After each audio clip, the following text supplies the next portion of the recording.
तो चलिए बच्चों, आप सभी लोग ठीक होंगे। उम्मीद करता हूं कि आप लोग पढ़ाई भी कर रहे होंगे। और आज से हमारे जो है लेक्चर्स कंटिन्यू होने जा रहे हैं।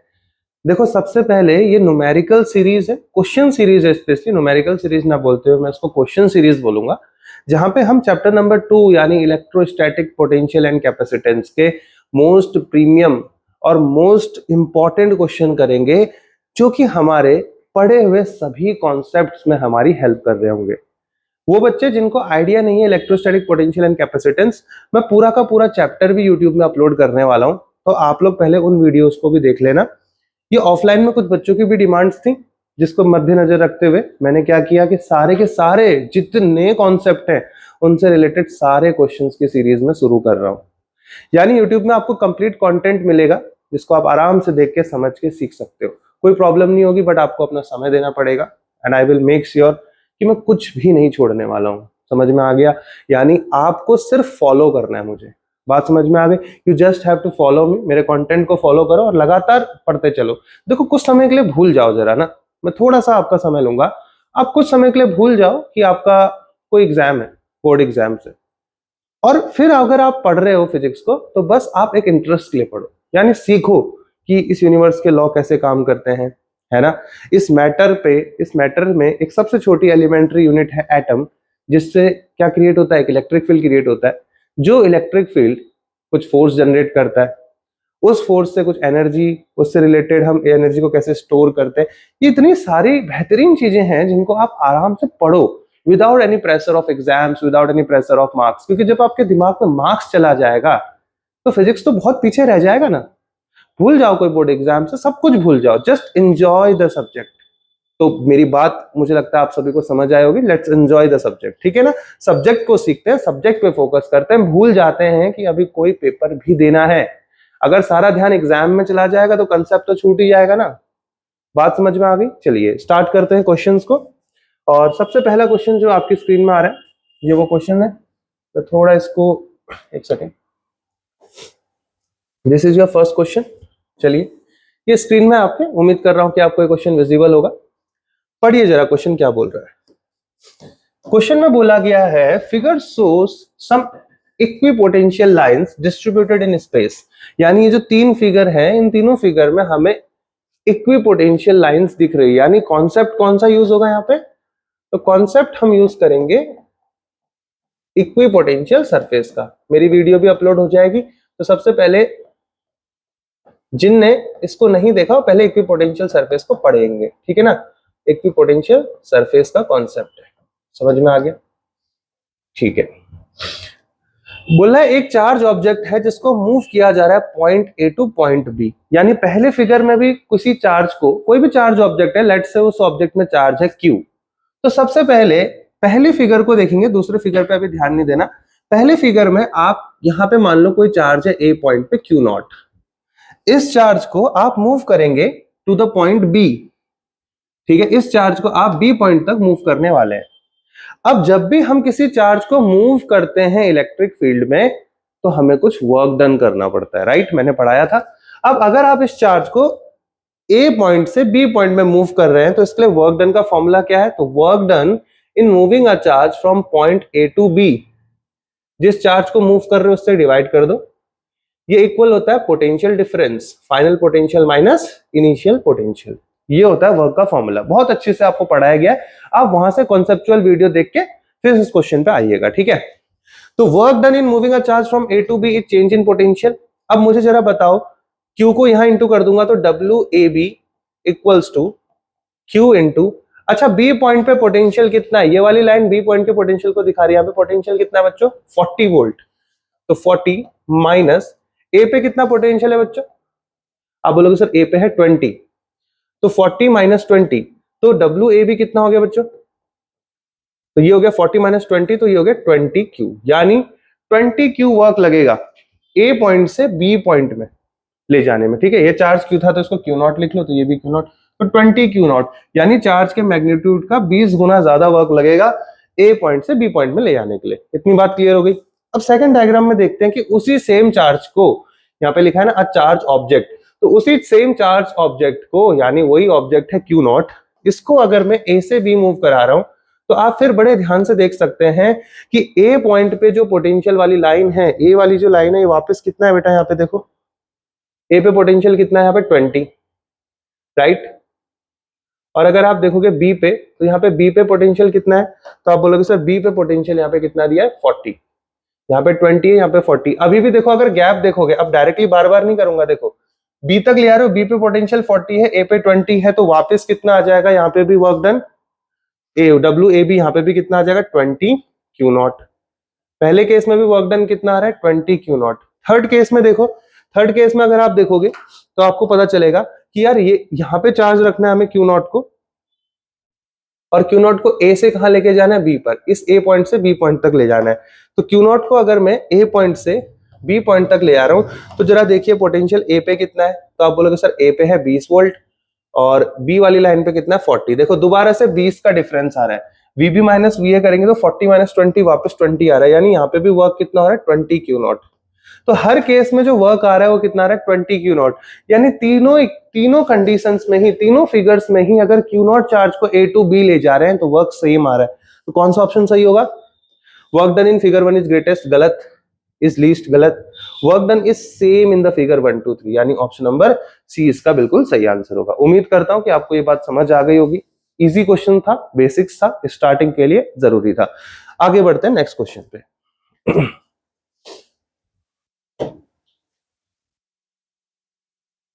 ठीक है, ये आपका अगला क्वेश्चन है, जरा ध्यान से देखिएगा, इसको समझने की कोशिश करो।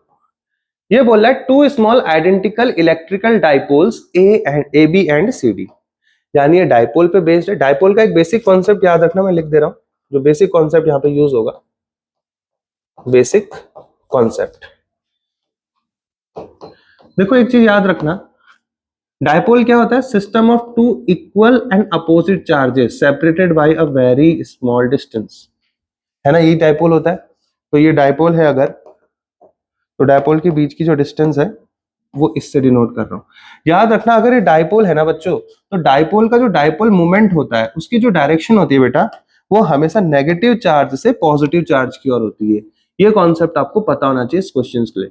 डाइपोल के अंदर जो उसका डाइपोल मोमेंट होता है उसकी डायरेक्शन हमेशा नेगेटिव चार्ज से पॉजिटिव चार्ज की ओर होती है, और डाइपोल मोमेंट को पी वेक्टर से डिनोट किया जाता है। ये बेसिक कॉन्सेप्ट है, जिसको ये नहीं पता वो पहले लेक्चर सीरीज देख के आइएगा, तब ये क्लियर हो जाएगा। तो डाइपोल का जो डाइपोल मोमेंट होता है वो नेगेटिव चार्ज से पॉजिटिव चार्ज की ओर होता है। इस कॉन्सेप्ट को यहां लगाते हुए, और एक और हमें बेसिक कॉन्सेप्ट पता होना चाहिए, वो है वेक्टर्स के। तो वेक्टर्स की बेसिक नॉलेज, और ये बात अगर हमें पता होगी तो ये क्वेश्चन हम कर पाएंगे। देखो क्या कह रहा है, दो डाइपोल है, दोनों का डाइपोल मोमेंट सेम है, यानी दोनों का डाइपोल मोमेंट P है, और इनको एंगल 120 डिग्री पे रखा गया है। दोनों डाइपोल के बीच में एंगल कितना है, 120। अगर आप देख पा रहे हो तो आपको दिख रहा होगा, देखो ये आपका पहला डाइपोल है, देखो ये प्लस क्यू है। अगर आप अच्छे से देख पा रहे हैं तो देखो ये प्लस क्यू है और ये माइनस क्यू है। तो एक डाइपोल तो ये हो गया। अच्छा, इस डाइपोल का डाइपोल मोमेंट किधर होगा, तो आप बोलेंगे सर अगर ये डाइपोल है तो इसका डाइपोल मोमेंट नेगेटिव से कहां होता है, इसका जो डाइपोल मोमेंट होगा वो नेगेटिव से पॉजिटिव की ओर होगा। ठीक है सर। सर दूसरा डाइपोल कहां पे है, तो ये देखो एक नेगेटिव चार्ज है यहाँ पे और एक ये पॉजिटिव चार्ज, तो एक डाइपोल बन गया। इस डाइपोल का डाइपोल मोमेंट भी कहां होगा, नेगेटिव से पॉजिटिव, यानी ये इसका डाइपोल मोमेंट हो गया। दोनों का डाइपोल मोमेंट सेम है, कितना है, P दे रखा है, तो इस वाले का भी डाइपोल मोमेंट P होगा, P वेक्टर, और इसका भी क्या होगा, P, यानी दोनों का डाइपोल मोमेंट भी बराबर दे रखा है हमें। ठीक है, अभी मैं लिख नहीं रहा हूं PP, आपको पता होना चाहिए बस, दोनों का डाइपोल मोमेंट कितना दे रखा है हमें, P दे रखा है।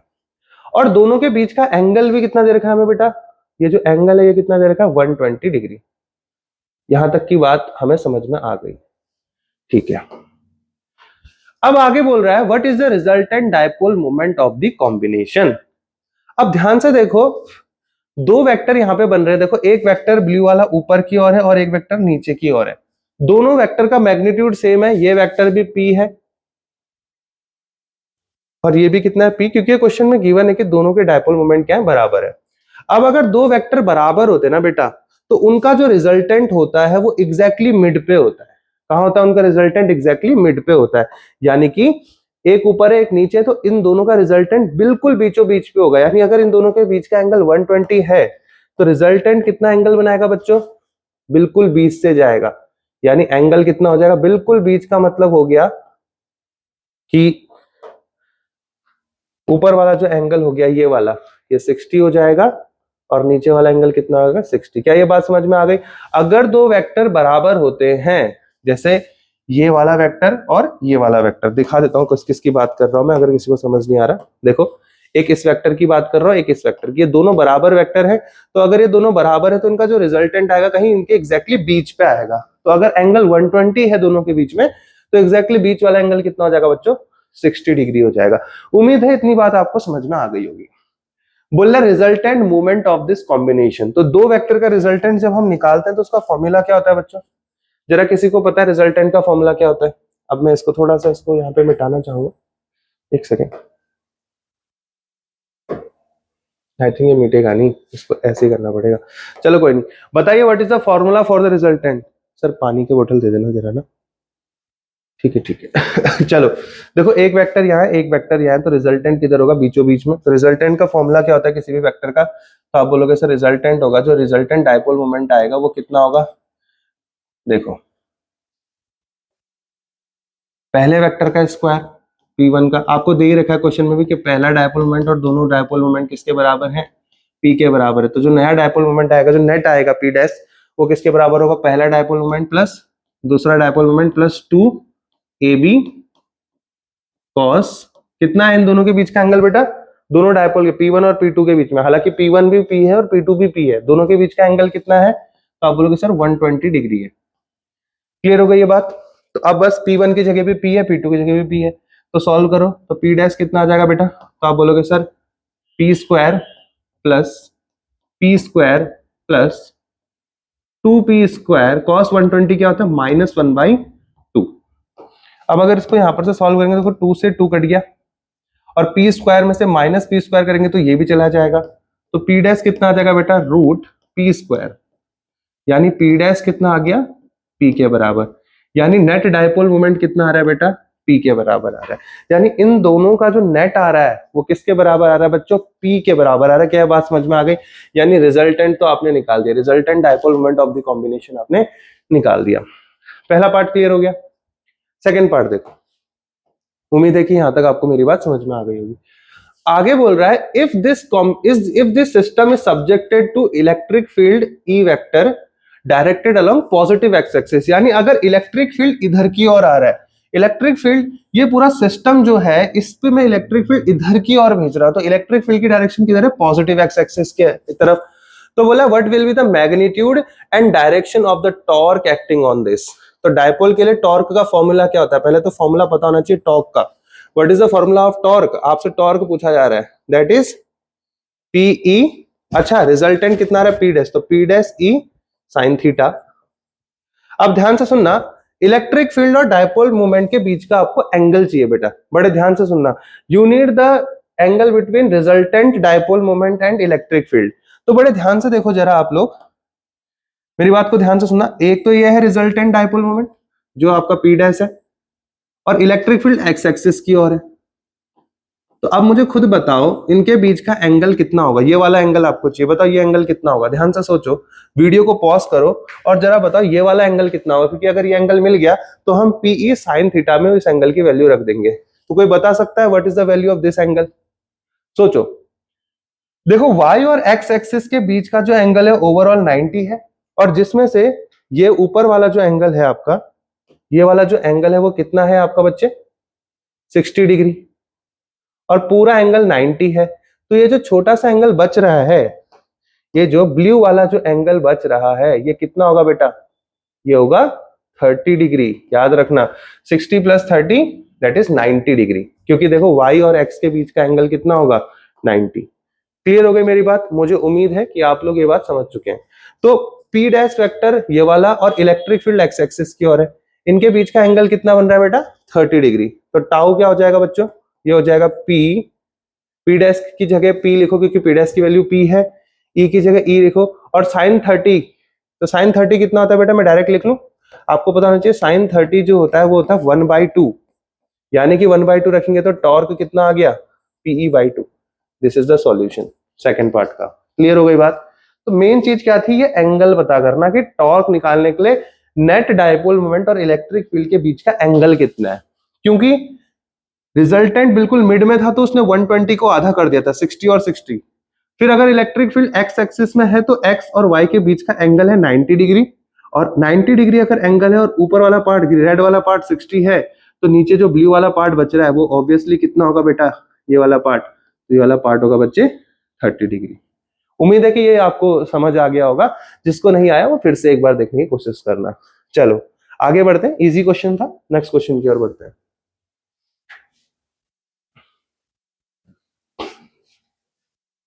चलिए, this is your next question, let's see कौन कर पाता है इसको। बढ़िया सा क्वेश्चन है, इसको ये हमारे पीवाईक्यू में भी आया हुआ है, तो इंपॉर्टेंट क्वेश्चन है, बड़े ध्यान से इसको करने की कोशिश करना। बोला 4 point charges capital q small q are placed at the corner of square, arrangement दे रखा है, स्क्वायर की साइड है a, resultant electric force on charge capital q पूछ रहा है। ठीक है, इजी है। देखो किसी भी force on a charge capital Q, किसी भी एक कैपिटल क्यू चार्ज में रिजल्टेंट फोर्स पूछ रहा है, तो मैं इस वाले चार्ज पे निकाल लेता हूं, आप इसके लिए भी निकाल सकते हो, फर्क नहीं पड़ेगा। ठीक है, तो सबसे पहले फिगर ही बना लेते हैं क्योंकि यहाँ पे बहुत ज्यादा हौच पौच हो जाएगा। तो एक साइड में एक बढ़िया सा फिगर बना लेते हैं पहले। ये स्क्वायर है, ठीक है बेटा, अब ध्यान से सुनना और समझने की पूरी कोशिश करना। ठीक है, ये चार्ज कैपिटल क्यू है, ये चार्ज स्मॉल क्यू है, ठीक है, और ये आपका स्मॉल क्यू चार्ज है यहाँ पे, और यहाँ पे है आपका कैपिटल क्यू चार्ज। ये पॉइंट ए है, ये पॉइंट ए है, ये पॉइंट बी है, ये पॉइंट सी है, और ये पॉइंट डी है। या इनको अलग कलर से दिखा देते हैं एक सेकेंड ताकि कंफ्यूजन ना। ये ए पॉइंट है, ये बी पॉइंट है, ये सी पॉइंट है, और ये डी पॉइंट है। उम्मीद है यहां तक की बात समझ में आई है। हमारा टारगेट है इस वाले चार्ज पे कितना रिजल्टेंट फोर्स लगेगा। We have to find the force on this charge due to all these 3 charge. समझ में आ गया? समझते हैं कैसे होगा, एक एक करके चार्जेस को पकड़ते हैं और कंडीशन सॉल्व करते हैं। ठीक है, ये पहला चार्ज है, फिर ये दूसरा चार्ज है, और ये तीसरा, ये तीनों मिलके इसमें कैसे इंपैक्ट करेंगे इसको समझते हैं। मान लो ये फर्स्ट चार्ज है, ये फर्स्ट चार्ज इस पे फोर्स लगाएगा किधर की ओर, बाहर की ओर, क्योंकि ये भी पॉजिटिव चार्ज है, ये भी पॉजिटिव चार्ज है, तो फोर्स किधर की ओर आएगा बेटा, बाहर की ओर आएगा। ठीक है, पहला फोर्स किधर की ओर आ रहा है, बाहर की ओर। ठीक है, क्योंकि रिपल्सिव फोर्स है। अच्छा, अगर साइड ए है, एक सेकेंड पेन चेंज कर लेते हैं, अगर स्क्वायर की साइड ए है तो डायगोनल कितनी होगी बेटा, क्योंकि हमें डायगोनल चाहिए ना, क्योंकि हमें जो है फोर्स इस लाइन के अलोंग लगेगा। देखो ये पॉजिटिव चार्ज है, पॉजिटिव चार्ज, तो फोर्स किधर लगता है, इन दोनों चार्जेस को ज्वाइन करने वाली लाइन के अलोंग फोर्स लगेगा। इसका मतलब पहले इन दोनों चार्जेस को ज्वाइन करने वाली एक लाइन ड्रॉ कर लो, फोर्स इसी लाइन के अलोंग लगने वाला है। ठीक है, इसी लाइन के अलोंग फोर्स लगेगा। ये वाला चार्ज इस पे किधर की ओर फोर्स लगाएगा बेटा, आउटसाइड लगाएगा। ठीक है, ये वाला चार्ज इस वाले चार्ज पे जो फोर्स लगाएगा वो बाहर की ओर लगाएगा। इसको लिख लेंगे F1, फोर्स 1। ठीक है, इसका मैग्नीट्यूड कितना होगा, कूलम्ब्स लॉ से आपको पता है, कूलम्ब्स लॉ क्या कहता है, फोर्स क्या होता है, K Q1 Q2 upon R square. R कौन सी डिस्टेंस लोगे, ये डायगोनल। अब ये डायगोनल कितनी होगी, तो आप बोलोगे सर डायगोनल होती है √2 side. Formula of diagonal √2a, side का √2 से इंटू कर दोगे तो डायगोनल आ जाएगी। तो आप फोर्स निकालो, क्या होगा K, ये भी Q है, ये भी Q है, तो Q1 Q2 की जगह डायरेक्ट Q स्क्वायर कर दो, अपॉन डिस्टेंस है √2a, तो √2 का स्क्वायर करोगे तो 2a स्क्वायर हो जाएगा। यहां तक किसी को कोई प्रॉब्लम? क्योंकि अगर मैं √2a का स्क्वायर करूंगा तो कितना आ जाएगा, √2 इंटू √2 2a स्क्वायर। ठीक है, उसे मैंने यहाँ पे लिख दिया। ये आ गया आपका फोर्स 1। इस फोर्स 1 की डायरेक्शन किधर की ओर है, what is the direction of F1, तो आप बोलोगे the direction of F1 is along AC। AC जो है ना, A ये पॉइंट है, C, तो AC के अलोंग है फोर्स 1। ये किसके अलोंग है, F1, तो F1 इतना आ गया, ब्रैकेट में लिख दो अलोंग AC। ठीक है, AC वाली लाइन के अलोंग लग रहा है फोर्स 1। क्लियर हो गया? ठीक है, अब मुझे बताओ, एक बार ध्यान से सुनना, ये वाला जो स्मॉल क्यू चार्ज है वो इस कैपिटल क्यू पे फोर्स किधर लगाएगा, इसी दोनों चार्ज को ज्वाइन करने वाली लाइन के अलोंग, यानी BC वाली लाइन के अलोंग एक और फोर्स लगेगा इस वाले चार्ज पे। देखो पहले वाले चार्ज का खेला हो गया खत्म, अब आ गया दूसरा चार्ज। दूसरा चार्ज फोर्स लगा रहा है नीचे की ओर, यानी स्मॉल क्यू कैपिटल क्यू को कहां खींचेगा, नीचे की ओर। डिस्टेंस कितना है इनके बीच की, a। तो बताओ फोर्स किधर लगेगा, अलोंग BC लगेगा, यानी कि जो फोर्स लगेगा वो नीचे की ओर लग रहा होगा, ठीक है, इसी लाइन के अलोंग लगेगा नीचे की ओर। कितना लगेगा, तो फोर्स की पहले डायरेक्शन दिखा देते हैं। फोर्स लग रहा होगा इधर नीचे की ओर, F2 मान लो इसको। तो F2 कितना आ जाएगा बेटा बताओ, K, ये स्मॉल क्यू है कैपिटल क्यू, तो क्या लिखोगे Q1 Q2। अच्छा साइड A है तो यहां तो ज्यादा दिक्कत भी नहीं है, सीधे A² हो जाएगा, कोई प्रॉब्लम।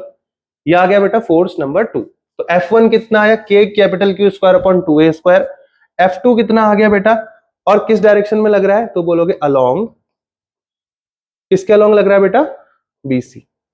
उम्मीद है ये बात भी आपको समझ में आ गई, फोर्स लग रहा है अलोंग BC, कोई प्रॉब्लम नहीं है किसी को प्रॉब्लम, उम्मीद है समझ में आ गया। अच्छा इस वाले चार्ज ने लगा दिया इस कैपिटल क्यू पे इतना फोर्स, फोकस हमारा किस पे बच्चों, तो आप बोलोगे सर हमारा सारा फोकस किस पे है, इस कैपिटल क्यू चार्ज पे। अगर ये क्लियर नहीं दिख रहा तो दोबारा लिख देता हूं, इस कैपिटल क्यू चार्ज पे ये सिस्टम तीनों मिलके कितना लगा रहे हैं फोर्स, ये वाला चार्ज, इस पे हमारा फोकस है, ठीक है ना, दिस इज अवर टारगेटेड, इस पे कितना फोर्स लग रहा है। अब लास्ट वाला भी रह गया है, ठीक है, ये डी पॉइंट था ना, अब लास्ट वाला भी रह गया है। तो ये स्मॉल क्यू चार्ज इस पे फोर्स लगाएगा किधर की ओर, इधर की ओर, ठीक है, इसको थोड़ा नीचे लिख लेते हैं, F1 वाला, ये यहां पे हो गया, ठीक है, ये वाला फोर्स यहां को लिख दिया, ठीक है। तो अब स्मॉल क्यू कैपिटल क्यू को किधर की ओर फेंकेगा, इसी लाइन के अलोंग जो इसे जोड़ रही है, यानी DC लाइन के अलोंग बाहर फेंकेगा। तो DC वाली लाइन के अलोंग पहले एक लाइन ड्रॉ कर लो, इधर की ओर लगेगा ये फोर्स, ठीक है, समझ आ गई बात। डायरेक्शन किधर की ओर होगी, तो आप बोलोगे सर रिजल्टेंट ये डायरेक्शन होगा इनका, ठीक है। कितना लगेगा, तो आप बोलोगे सर फोर्स का फॉर्मूला होता है कूलम्ब्स लॉ से, F3 लिख लेते हैं इसको। तो तीसरा फोर्स किधर की ओर लग रहा है बेटा, तो आप देखोगे सर थर्ड फोर्स जो है K Q1 Q2, यानी small Q capital Q upon A², यानी कि K, तो F3 कितना हो जाएगा बच्चों, F3 हो जाएगा K small Q capital Q upon A²। Direction बताना अलोंग, किस किधर की ओर लग रहा है, DC वाली लाइन के, DC के अलोंग लग रहा है, ठीक है, अलोंग DC। क्लियर हो गया बेटा, बात समझ में आ गई, किसी को कोई प्रॉब्लम यहां तक तो बताओ, उम्मीद है यहां तक बात समझ आ रही है। सारे क्वेश्चंस अच्छे छांटे हुए हैं, एक स्टैंडर्ड है क्वेश्चन का, और आपको जरूर हेल्प करेंगे ये आपके एग्जाम्स में, तो बहुत अच्छी से और ध्यान से सुनना इनको।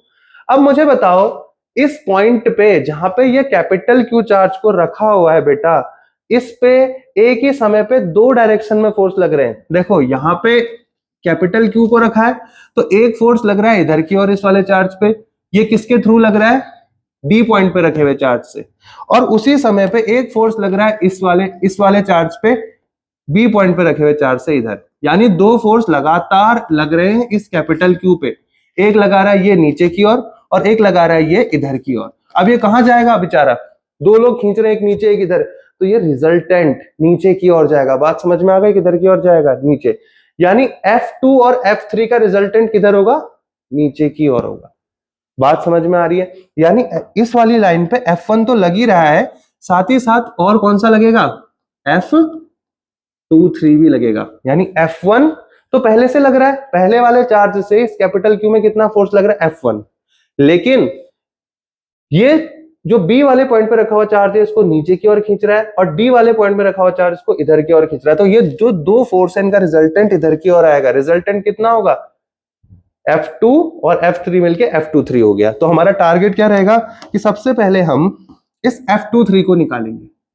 अच्छा क्वेश्चन है ना, we will focus on finding this term F23। अब देखो दो वेक्टर है, दोनों के बीच का एंगल 90 डिग्री है, तो रिजल्टेंट क्या होता है, पहले वेक्टर का स्क्वायर प्लस दूसरे वेक्टर का स्क्वायर करके रूट कर दो, पता होगा है सबको। तो देखो जरा यहीं पे सॉल्व कर लेते हैं, इसको थोड़ा छोटा कर लेते हैं, मुझे उम्मीद है यहां तक सबने बात समझ ली होगी, ठीक है, यहां तक आप लोग बात समझ गए होंगे। अब क्योंकि हमें F23 निकालना है, तो F23 कितना होगा, तो आप सीधे सीधे याद रखना है, फॉर्मूला होता है रिजल्टेंट का, पहले वेक्टर का स्क्वायर प्लस दूसरे वेक्टर का स्क्वायर, और फिर क्या करते हैं हम 2ab cos थीटा, लेकिन दोनों वेक्टर के बीच का एंगल कितना है, 90। अच्छा देखो F3 की वैल्यू भी KQ capital Q upon A² है, और F2 की value K small q capital Q upon A², यानी F2 और F3 बराबर है बेटा, यहाँ पे एक हिंट मिल गया हमें, F2 और F3 बराबर है तो मैं इनको किसके इक्वल मान सकता हूँ, लेट से ये दोनों F के इक्वल है। समझ में आ गया? चलो, तो पहले वेक्टर का स्क्वायर प्लस दूसरे वेक्टर का square plus 2 F2 F3 cos theta, ये बात हम जानते हैं। अब cos थीटा कितना है इनके बीच में, तो आप बोलोगे सर एंगल है 90 डिग्री, cos 90 ऑटोमेटिकली जीरो होता है। आपको पता है cos 90 कितना होता है, जीरो, तो ये वाला टर्म हम रखेंगे ही नहीं, है ना। अब ये टर्म नहीं रखेंगे तो कितना बच गया, F2 square plus F3 square, तो F23 कितना हो गया बेटा, आप ही बताओ। F2 की जगह क्या लिख सकते हैं, F, F3 की जगह F लिख सकते हैं, तो ये हो जाएगा 2F स्क्वायर। समझ में आ गई बात कैसे किया, F प्लस F 2F और स्क्वायर था तो स्क्वायर। अब रूट हटेगा तो F23 कितना आ गया बेटा, ये आ गया F√2, कितना आ गया, F√2। और F का वैल्यू कितना है, जो F3 का वैल्यू है, और F3 का वैल्यू कितना है, जो F2 का वैल्यू है। तो F2 का वैल्यू कितना है, K small q capital Q upon A square. तो F की जगह क्या रख देंगे, या F2 वाली वैल्यू रख लो या F3 वाली, क्योंकि दोनों वैल्यू F के बराबर है। तो F23 कितना आ गया बच्चों आपका, तो F इसको रख लो, K small q capital Q A स्क्वायर√2। अरे क्या बात समझ में आ गई, मैंने क्या कर दिया यहाँ पे तक, ध्यान से देखो, समझने की कोशिश करो कि सर आपने F23 जो निकाला वो कैसे निकाला। यहाँ तक बात समझ में आ गई सभी को, F23 कैसे निकाल दिया। तो रिजल्टेंट इलेक्ट्रिक फोर्स बोल रहा है स्मॉल q पे कितना होगा, तो रिजल्टेंट कितना होगा, F23 आपको आ गया, तो रिजल्टेंट फोर्स कितना लग रहा है, F1 प्लस F23, तो F23 आ गया, F1 आपको पता है, दोनों को जोड़ दो आंसर आ जाएगा। समझ में आ गया, F1 इतना लग रहा था और इस पे एक इधर लग रहा है एक इधर, तो रिजल्टेंट यहां हो गया, तो नेट फोर्स कितना हो गया, F1 प्लस F23। F1 आपको पहले से ही पता है, K capital Q square upon 2A square, और F23 इतना आ गया, दोनों को हम ऐड कर देंगे। क्लियर हो गया, तो इसको थोड़ा छोटा कर लेते हैं, ठीक है। तो अब आपको पता ही चल गया बच्चों, जो रिजल्टेंट है, इधर पे अगर आप फोकस करोगे तो आपको पता चल गया जो रिजल्टेंट है वो किससे आ रहा है बच्चों, तो आप बोलोगे सर रिजल्टेंट जो ये आ रहा है वो F23 प्लस F1 से आ रहा है। अब आप F23 निकाल चुके हो बच्चों, तो बस F23 और F1 को जोड़ दो, आपका आंसर आ जाएगा। लेट्स स्टार्ट एडिंग, तो F नेट कितना हो जाएगा, तो नेट फोर्स जो आपको निकालना है वो कितना हो जाएगा, F नेट कितना निकालना है आपको, तो आप बोलोगे सर F नेट है आपका F1 प्लस F23। F1 कितना है बच्चों, K capital Q square upon 2A square, तो K capital Q square upon 2A square, plus F23 कितना है बेटा, K small q capital Q√2 upon A square, right. Common ले लो, देखो KQ स्क्वायर, आप KQ कॉमन ले सकते हो और नीचे से A स्क्वायर कॉमन ले सकते हो, ठीक है।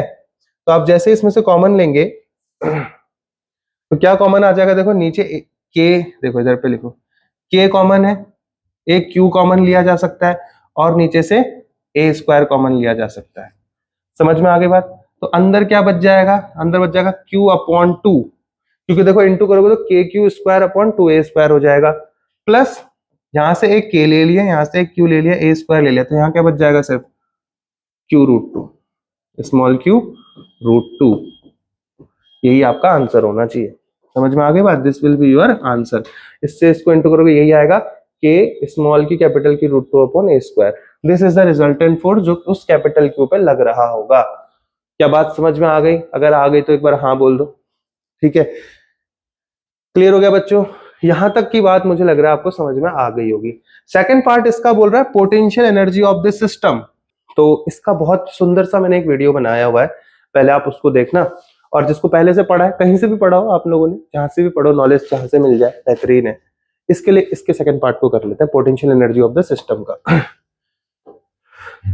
क्वेश्चन दोबारा लगा लेता है यहाँ पे, ठीक है। सेकंड पार्ट कर रहे हैं इसका, potential energy of the system. देखो पोटेंशियल एनर्जी क्या होता है, पोटेंशियल एनर्जी, मान लो किसी इनफाइनाइट पॉइंट से आप किसी चार्ज को किसी पॉइंट पे लाके रख रहे हो, तो आपको यहाँ पे वर्क कितना करना पड़ेगा, 0। बताओ क्यों, क्योंकि इनफाइनाइट से आप उठा के चार्ज को किसी ऐसे पॉइंट में लाके रख रहे हो जहां पे पहले से कोई भी इलेक्ट्रिक फील्ड नहीं है। समझ में आई बात। लेकिन जब आप दूसरे चार्ज को लाओगे ना, यहाँ पे मान लो Q1 चार्ज है, अब जब आप दूसरे चार्ज को लाओगे तो Q1 वाला चार्ज यहाँ पे एक इलेक्ट्रिक फील्ड बना चुका होगा। अब आपको Q2 को लाने के लिए Q1 के अगेंस्ट काम करना पड़ेगा, जो इसमें एनर्जी की फॉर्म में स्टोर हो जाता है। अब इसके लिए आपको वीडियो देखना पड़ेगा, लेकिन इतना याद रख लो कि पोटेंशियल एनर्जी अगर दो सिस्टम ऑफ चार्ज के लिए निकाल रहे हैं, for two system of charge, से हम बड़ा आसानी से इसको कर पाएंगे। टू सिस्टम ऑफ चार्जेस, जो आपका एनर्जी होती है U, वो कितना होता है K Q1 Q2 upon R12। R12 मतलब Q1 और Q2 चार्ज के बीच की डिस्टेंस, इतनी एनर्जी होती है। तो दो दो करके निकालते हैं। मान लो ये पहला चार्ज है, दूसरा चार्ज है, इनके बीच का डिस्टेंस A दे ही रखा है। तो अगर दोनों के बीच का डिस्टेंस A है तो इन दोनों के बीच में कितना एनर्जी स्टोर होगी? Q1 की जगह कैपिटल Q, Q2 की जगह स्मॉल q, और बीच में इनके डिस्टेंस है A। चलो, तो कितनी एनर्जी स्टोर हो जाएगी A और B के बीच में? तो आप बोलोगे sir K Q1 Q2 upon A, इतना हो जाएगी। फिर इन दोनों के बीच में देखो B और C के बीच में, तो ये कितनी होगी? K कितना होगा?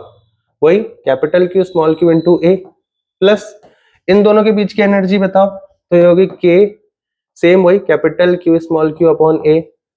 फिर D और A के बीच की बताओ, तो सर ये तो 4 टाइम्स लिख सकते हैं ना इसको शॉर्ट में। तो इन चारों को एक साथ ना लिखते हुए क्या लिख देता हूं? 4 K capital Q small q upon A। एक तो ये हो गया, लेकिन मुझे बताओ एक सिस्टम ये भी तो बन रहा है AC, और एक सिस्टम ये भी तो बन रहा है BD, तो इनसे भी तो एनर्जी बनेगी, दो दो के पेयर ये भी तो बन रहे हैं। तो इन चारों को जोड़ के तो इतना आ गया, प्लस इसमें और क्या जुड़ेगा? तो आप बोलोगे सर A और C चार्ज के बीच में, यानी कैपिटल Q और कैपिटल Q के बीच में भी तो एनर्जी स्टोर होगी। वो कितनी होगी? डायगोनल कितनी होती है बेटा? अभी अभी पढ़ाया था √2a, डिस्टेंस भी पता है। तो कितना हो जाएगा? K, दो चार्ज कैपिटल Q तो KQ स्क्वायर अपॉन √2a। अच्छा, इसके बीच में कितना होगा? ये स्मॉल q स्क्वायर होगा, तो ये हो जाएगा K small q square upon √2a। समझ में आया? बस हम इन चारों को जोड़ देंगे और हमारा आंसर आ जाएगा। समझ में आ गई ना बात? यही आपका एनर्जी रहने वाला है पूरे सिस्टम में।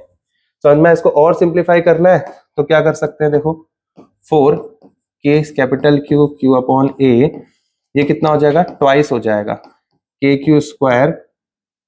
देखो ट्वाइस तो नहीं हुआ, K इसमें से कॉमन आ जाएगा। क्या क्या कॉमन आ जाएगा? K अपॉन √2a कॉमन आ जाएगा, तो अंदर क्या बच जाएगा? Capital Q square plus small q। Over simplify करना है तो कर लो, वरना इतने में भी आप छोड़ सकते हैं, कोई दिक्कत नहीं है, कोई प्रॉब्लम नहीं। ठीक है, आगे बढ़ते हैं नेक्स्ट क्वेश्चन की ओर। तो ये एनर्जी हो जाएगी इसके अंदर की स्टोर्ड। आगे बढ़ते हैं, चलो बाकी और सिंप्लीफाई करना है तो कर लेना, बस ज्यादा करने की जरूरत नहीं है। आगे बढ़ते हैं नेक्स्ट क्वेश्चन। अभी इस क्वेश्चन को करते हैं। देखो ये क्वेश्चन है, लेट्स सी कौन कर पाता है।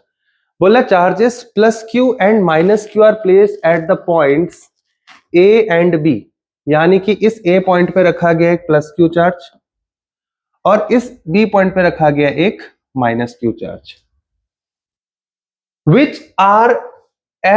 which are a distance 2L apart। यानी A और B के बीच की जो डिस्टेंस है वो कितनी है बच्चों? क्वेश्चन में दे रखा है 2L।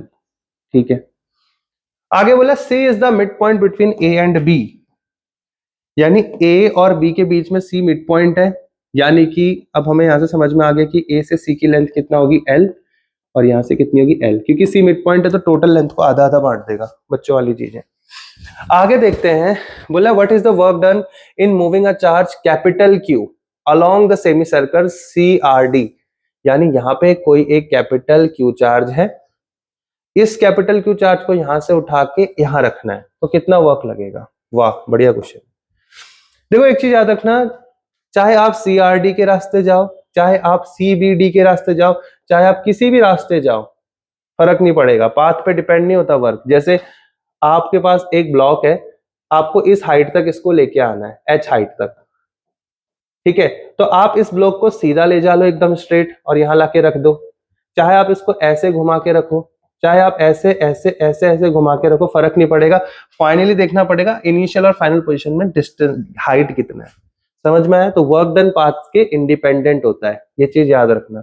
अब सबसे पहली चीज ये है कि अगर हमें CRD पे घुमाना है तो हम चार्ज को C से कहां ले जा रहे हैं? फाइनली D तक।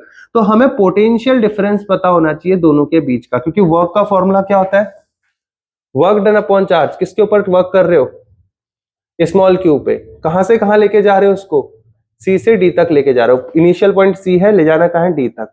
तो आपको क्या करना पड़ेगा, वर्क अपॉन चार्ज क्या होता है, final potential minus initial potential. इस कॉन्सेप्ट को हम लगाएंगे इस क्वेश्चन में। ये फॉर्मूला कैसे आता है, look at the lecture series. तो work done in moving a charge from C to D is equal to potential difference between both points. अब सबसे पहले सी पे कितना पोटेंशियल होगा जरा ये देखते हैं। पोटेंशियल का फॉर्मूला क्या है, V का फॉर्मूला के क्यू ओवर आर, यही होता है फॉर्मूला। इस बार Q कितना है यहाँ पे अच्छा पहले ये देखेंगे कि ये जो A पॉइंट पे रखा हुआ चार्ज है वो इस C पॉइंट पे कितना पोटेंशियल बना रहा है। फिर हम देखेंगे B पॉइंट पे रखा हुआ चार्ज C पॉइंट पे कितना पोटेंशियल बना रहा है। तो नेट पोटेंशियल हमें C पॉइंट पे मिल जाएगा, क्योंकि C पॉइंट पे पोटेंशियल बना कौन रहा है, एक ये वाला चार्ज होता है बनाएगा प्लस Q, एक बनाएगा माइनस Q। अब देखो दोनों चार्ज सेम डिस्टेंस पे है, प्लस Q चार्ज C से L डिस्टेंस पे है और माइनस Q चार्ज C से L डिस्टेंस पे है। तो प्लस Q चार्ज कितना पोटेंशियल बनाएगा, potential made by plus Q charge होगा KQ बाई डिस्टेंस कितना है इनके बीच में L। ऐसे ही माइनस Q चार्ज कितना बनाएगा, तो potential by minus Q charge, potential का फॉर्मूला क्या होता है K माइनस Q चार्ज तो माइनस Q अपॉन L। दोनों को अगर ऐड करोगे तो देखो V plus Q minus V minus Q, देखो KQ by L minus, plus करोगे प्लस माइनस माइनस हो जाएगा, यानी ओवरऑल जो पोटेंशियल बन रहा है C पॉइंट पे वो कितना बन जाएगा, 0। समझ में आई कैसे बना, क्योंकि पॉजिटिव चार्ज जो है, ये जो V पॉजिटिव है ये C पॉइंट पे कितना पोटेंशियल बना रहा है, इतना, और नेगेटिव चार्ज C पॉइंट पे कितना पोटेंशियल बना रहा है, इतना। दोनों का मैग्नीट्यूड सेम है, साइन अलग है, तो इससे इसको माइनस करेंगे तो क्या हो जाएगा, 0। यानी मैं कह सकता हूं पोटेंशियल एट C कितना है बच्चों, 0। इस पॉइंट पे पोटेंशियल 0 है, लेके कहां जा रहे हो बेटा, D पॉइंट पे। तो आपको पता है C तो आपका 0 आ गया, अब D भी निकालना है। D कैसे निकालोगे, वही सेम तरीका, ये प्लस Q चार्ज इस D पॉइंट पे कितना पोटेंशियल बनाएगा, KQ over total distance. Total distance कितनी है देखो, यहां से A से C तक L है डिस्टेंस, ठीक है। और फिर अच्छा ऐसे देख लो, A से B तक 2L है और फिर बची हुई डिस्टेंस कितनी है, L है। समझ में आ गया। तो अगर 2L है और L है तो टोटल डिस्टेंस कितनी हो जाएगी, 3L हो जाएगी। तो अगर D पॉइंट पे पोटेंशियल आपको चेक करना है, पोटेंशियल एट D, तो दो चार्ज मिलके बनाएंगे, एक पॉजिटिव चार्ज एक नेगेटिव। पॉजिटिव चार्ज कितना बनाएगा, तो आप बोलोगे सर प्लस है तो KQ, डिस्टेंस कितनी हो गई 2L प्लस L 3L, ठीक है। माइनस Q चार्ज कितना बनाएगा, यहाँ पे डिस्टेंस L है तो minus KQ upon L, right. यहां तक मुझे नहीं लगता कि किसी को यहाँ पे कोई प्रॉब्लम होनी चाहिए, ठीक है। अब जो जो चीज कॉमन है उसको उतार लो, तो VD कितना हो जाएगा, पोटेंशियल एट D कितना हो जाएगा, K कॉमन है बाहर ले लो, तो अंदर क्या बच जाएगा, देखो यहाँ पे रह गया 3L, ठीक है। अब K आपने, अच्छा Q भी तो कॉमन ले सकते हो, K और Q दोनों ही कॉमन है, तो 3L आपने ले लिया, ठीक है। अब आप ध्यान से देखना और समझने की कोशिश करना, एलसीएम आपको लेना है, 3L तो यहाँ पे 1 ही रहेगा और यहाँ पे कितना हो जाएगा 3। समझ में आई बात, क्या यहाँ तक किसी को कोई डाउट। अब इतनी बात अगर आपको समझ में आ गई तो आपको साफ साफ दिख रहा होगा, एक सेकंड रुकना पानी नहीं है क्या किसी के पास, गला बहुत दर्द हो रहा है भाई, क्या पानी है किसी के पास, एक बार ले आना है पानी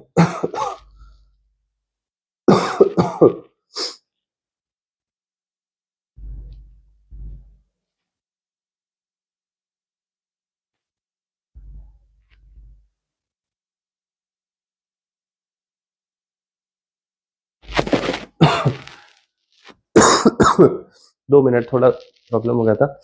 हाँ तो कितना हो गया देखो ये सारा, अब क्या होगा, VD कितना हो जाएगा यहाँ से, KQ माइनस 2 अपॉन 3L। समझ में आ गई बात, इतना होगा। तो अब VD को, K को लिख लो 1 अपॉन 4 पाई एप्सिलॉन नॉट, तो क्या हो जाएगा 1 upon 4 pi epsilon not, Q 1 हटाई दो ना, Q लिख दो डायरेक्टली, और यहाँ क्या बच गया माइनस 2 अपॉन 3L। अब देखो यहाँ पर से थोड़ा गर्म लिया ना यार, सर सिर दर्द हो रहा है बहुत, 2 2 जा 4, तो कितना आ गया पोटेंशियल एट D, फाइनली कितना आ गया, ये आ गया माइनस Q अपॉन 3 2 जा 6 पाई एप्सिलॉन नॉट L। क्या बात समझ में आ गई सभी को, देखो जरा यहाँ तक कोई डाउट? कितना हो गया? Minus Q 6πε0/L। समझ में आ गया? ये हो गया डी पॉइंट का potential. This is the potential at D point, minus Q 6πε0/L। अब आपको डी का पोटेंशियल मिल गया, यहाँ पे रख दो। सी का इतना है तो वर्क कितना आ जाएगा? Charge into potential. इजी सी बात है, निकाल लेते हैं फटाफट से। तो इसको मैं थोड़ा सा यहाँ पे छोटा कर दूंगा, ठीक है। तो हमारा पूरा टारगेट यहाँ पे सॉल्व हो चुका है। हमें मिल चुका है सी पॉइंट पे पोटेंशियल कितना है बच्चों? 0, ठीक है। और इसी हिसाब से डी पॉइंट पे पोटेंशियल कितना है? इतना। तो VD माइनस VC निकाल लेते हैं और यहां रख लेते हैं, ठीक है। तो WCD कितना आ जाएगा बच्चों? WCD देखो Q यहां था, यहां इंटू में भेज दो। तो Q इंटू, मुझे बताओ VD कितना है? Minus Q 6πε0L minus VC कितना है बेटा? 0। तो फाइनल आंसर कितना आ गया? WCD कितना आ गया? तो WCD आ गया minus small q capital Q upon 6πε0L। This is your correct answer. क्या बात समझ में आ गई है? किसी को कोई डाउट यहाँ तक? कोई प्रॉब्लम, कोई तकलीफ? This is your required answer, that is minus q capital Q upon 6πε0L। उम्मीद करता हूं कि तुम लोगों को ये क्वेश्चन समझ में आ गया होगा, राइट। चलिए बढ़ते हैं अपने नेक्स्ट क्वेश्चन की ओर। इसके बाद हम अगला क्वेश्चन कर लेते हैं।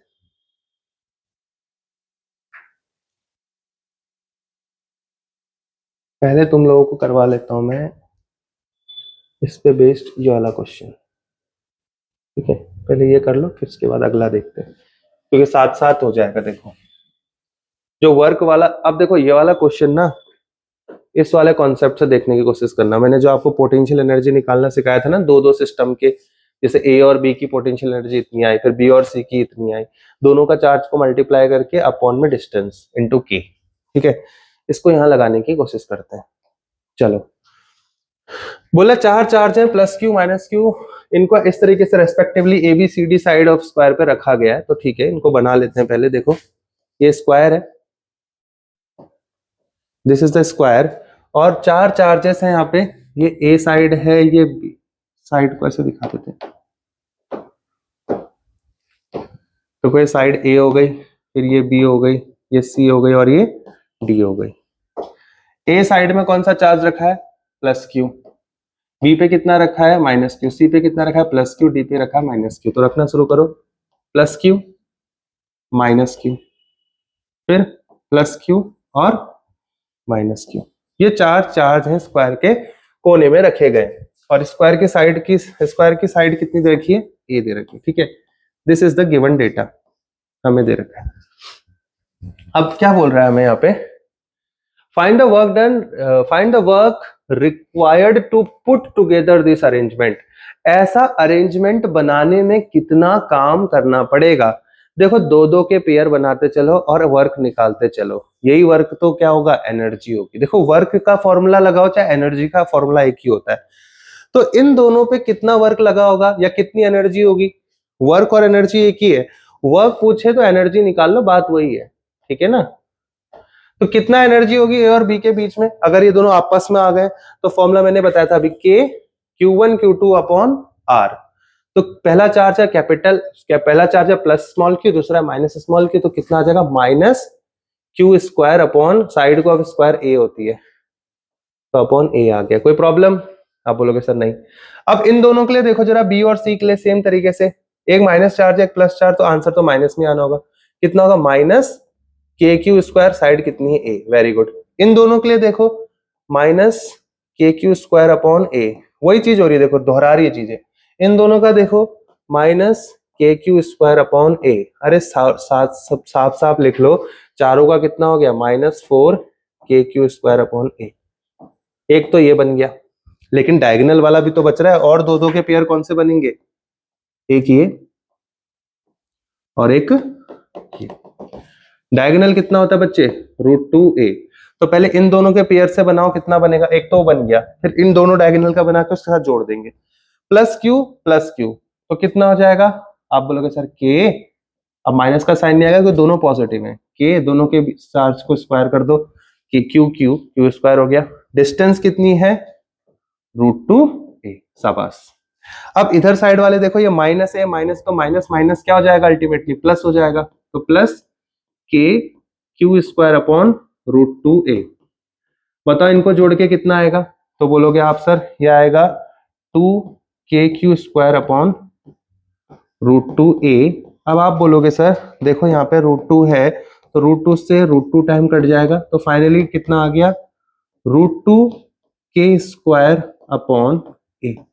कोई प्रॉब्लम, एक ही आगे एक ही आगे, दोनों को जोड़ दो, आंसर आ जाएगा। ठीक है, तो ऐड कर लेते हैं इनको। तो when adding both of them, तो कितना आएगा आंसर, चलो देखते हैं। ऐड करना शुरू करते हैं यहाँ पे। तो ऊपर है आपका, पहले प्लस वाला लिख लेते हो, ज्यादा सही लगेगा देखने में, लिखने के लिए कोई भी रख लो, जोड़ना है तो root two K Q square upon ए। प्लस कर रहे हैं, फिर आगे माइनस का साइन है तो प्लस माइनस माइनस ही होना है। ठीक है, 4k स्क्वायर अपॉन ए। बेटा हमने किया प्लस है, इनको कोई लोग कंफ्यूज हो जाएंगे यार, लोग आगे माइनस का है तो माइनस प्लस लास्ट में माइनस ही हो जाना है। ठीक है, बात समझ में आ रही है, तो क्या अब माइनस ही लिख दे रहा हूं डायरेक्टली, ठीक है ना, कंफ्यूज मत होना। लो अब जो जो कॉमन आ रहा है लिख लो, यही होगी क्या, वर्क होगा। ठीक है, यही आपका वर्क आ जाएगा। तो कितना आ रहा है देखो, यहां से क्या क्या लिया जा सकता है, के क्यू स्क्वायर अपॉन ए तो बाहर लिया जा सकता है, तो ले लो के क्यू स्क्वायर अपॉन ए, तो आप एज इट इज बाहर ले लो, तो अंदर क्या बच गया बेटा, root two minus 4। This is the work done. इतना वर्क करना पड़ेगा इस अरेंजमेंट को साथ रखने के लिए। This is the required work done to keep this arrangement together. क्या बात समझ में आ गई? उम्मीद है कि आपको अब अरेंजमेंट बेस्ड क्वेश्चन करने में दिक्कत नहीं आ रही होगी। अब आप समझ चुके हैं एग्जैक्टली करना क्या होता है। दो दो के पेयर लगा के मामले को सुलटाते चलो। ठीक है, सेकेंड पार्ट देखो क्या बोल रहा है इसका। सेकेंड पार्ट बोल रहा है a charge Q naught is brought to the centre of the square. यह है स्क्वायर का सेंटर। यहां पे एक चार्ज को आप लेके आ रहे हो, कहां पे लेके आना है लाडलो, यहां पे लेके आना है। यहां पे आपको एक चार्ज को लेके आना है जिस चार्ज का मैग्नीट्यूड क्या है, क्यू नॉट। कहां से लाना है पता नहीं, कहां से आ रहा है, हमने मान लिया इन्फिनिटी से आ रहा है, कहीं से इन्फिनिटी से उठ के आ रहा है कौन, क्यू नॉट।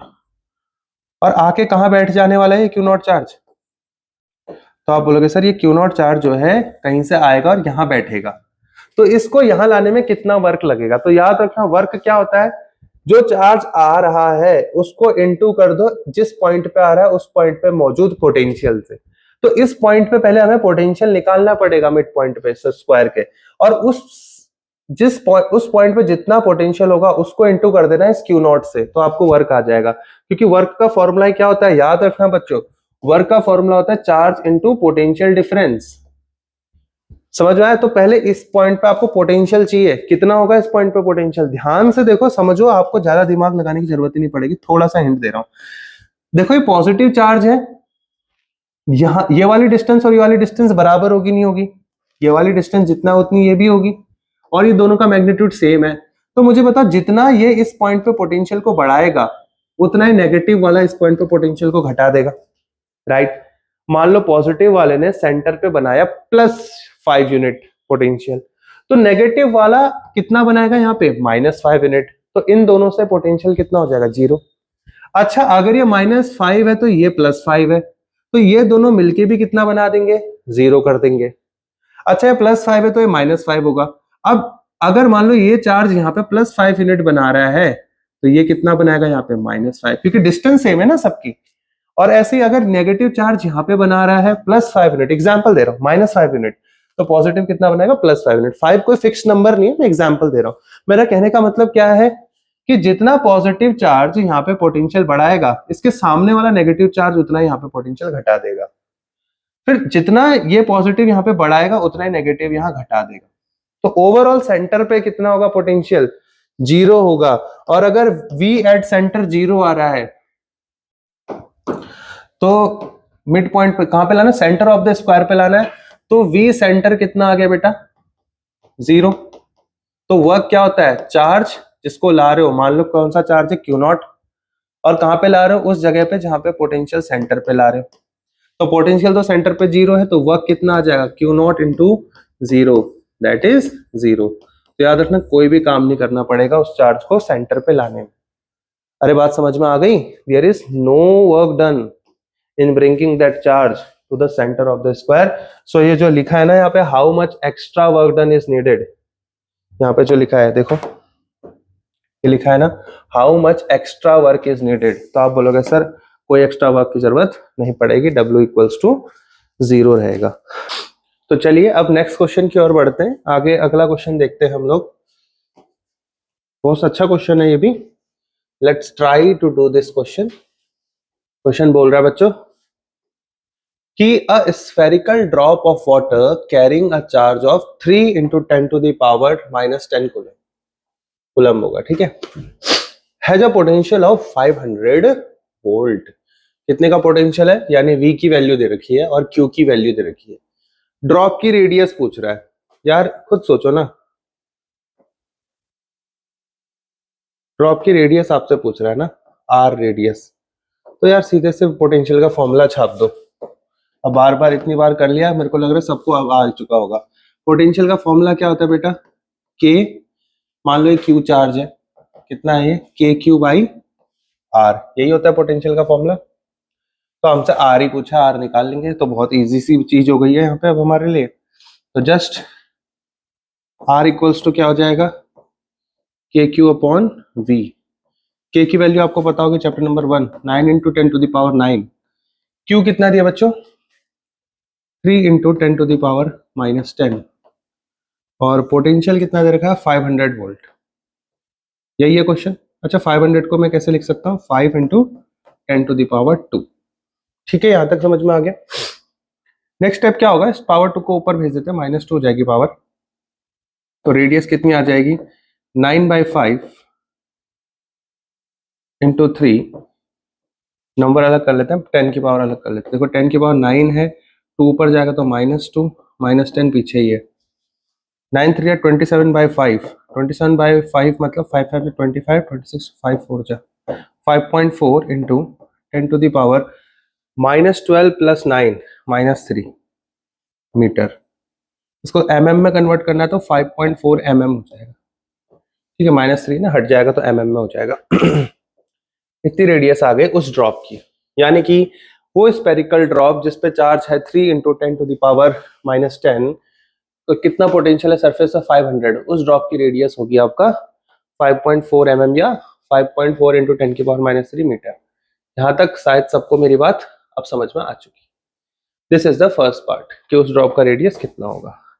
आगे बढ़ते,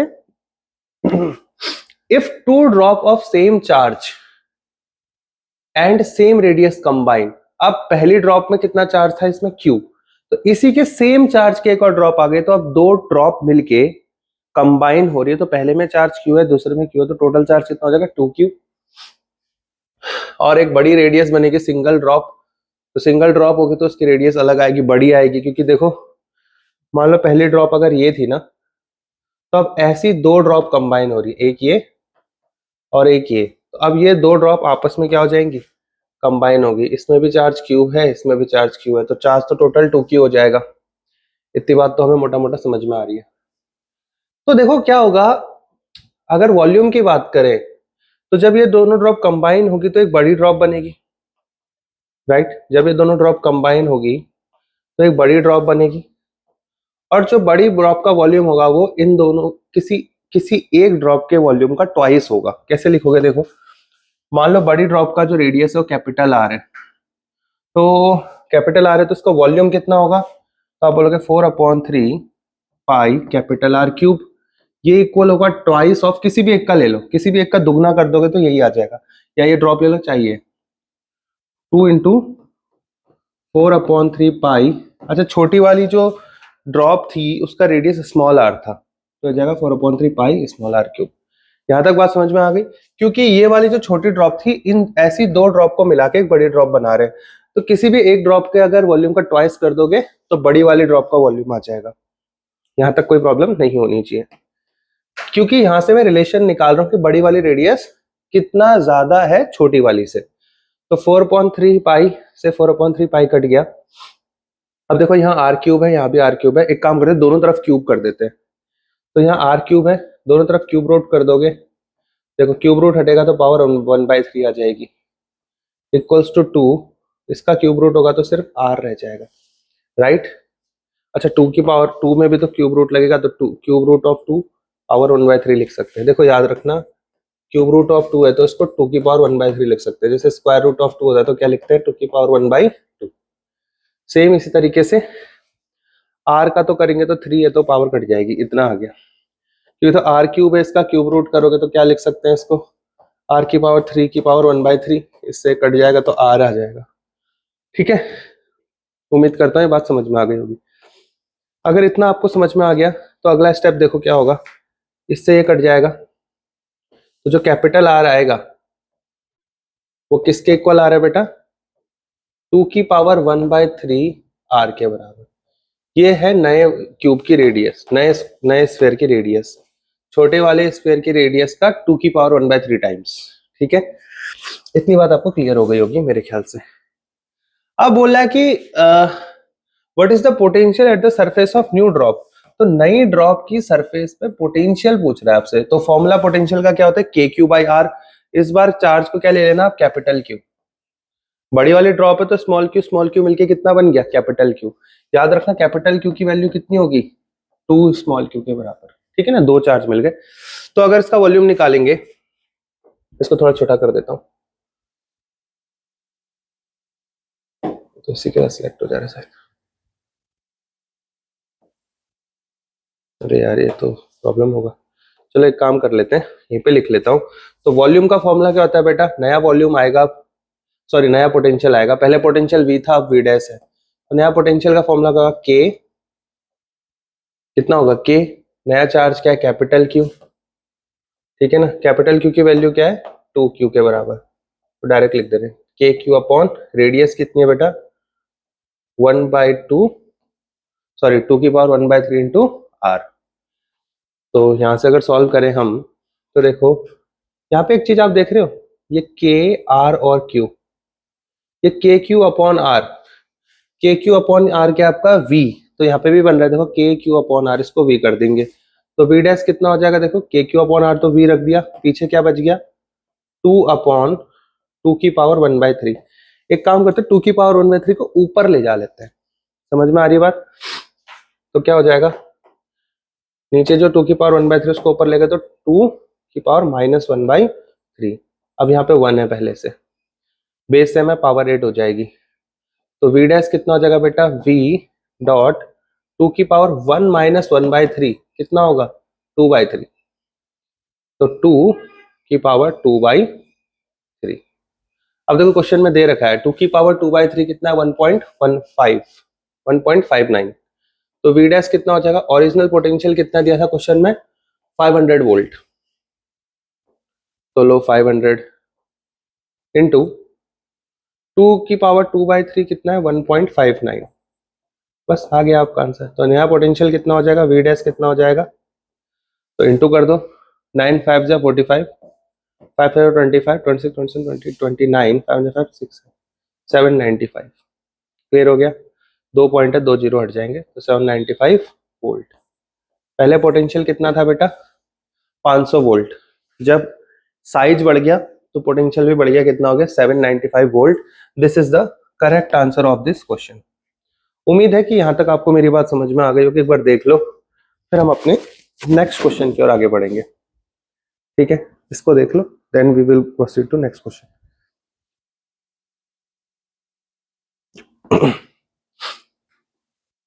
तो चलिए अगले क्वेश्चन की ओर बढ़ते हैं, उम्मीद करता हूं यहां तक तो किसी को कोई दिक्कत नहीं हो रही होगी।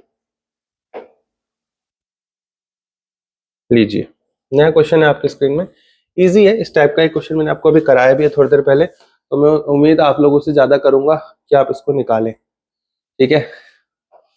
देखो अगर आप किसी भी क्वेश्चन को कर रहे हो, वीडियो को एक बार पॉज करो, खुद से करो, फिर देखो, अगर खाली बैठे हो तो सुन के भी देख के भी कर सकते हो, बाद में देख लेना, क्वेश्चन को करने का तरीका समझो मैं कैसे कर रहा हूँ। बोला 3 पॉइंट चार्जेस हैं, small Q -4q and 2q, ABC triangle की वर्टिस में ट्राइंगल की लेंथ है l, obtain the expression for magnitude of the resultant electric force acting on the charge, small Q पे कितना फोर्स लग रहा है इन दोनों से, रिजल्टेंट फोर्स कितना लग रहा है। ध्यान से देखो कैसे निकालेंगे। पहले तो वही डायग्राम बनाना पड़ जाएगा अब हमें, या इसी में बना दे। चलो डायग्राम बनाए, एक काम करते हैं इसी पे बनाते हैं। ध्यान से देखो, ध्यान से देखना, या इस वाले चार्ज पे निकालना है ना, expression for the magnitude of resultant force acting on charge small Q.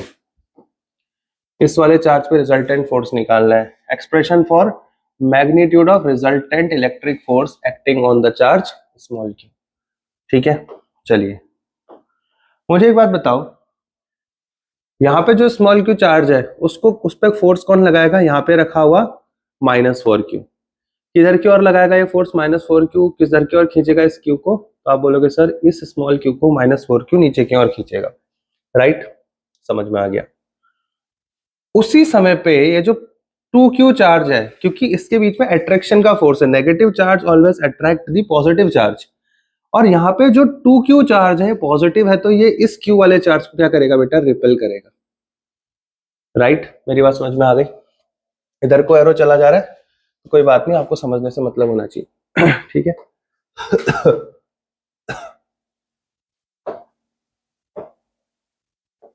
थोड़ा सा ऐसे बिल्कुल स्ट्रेट हो,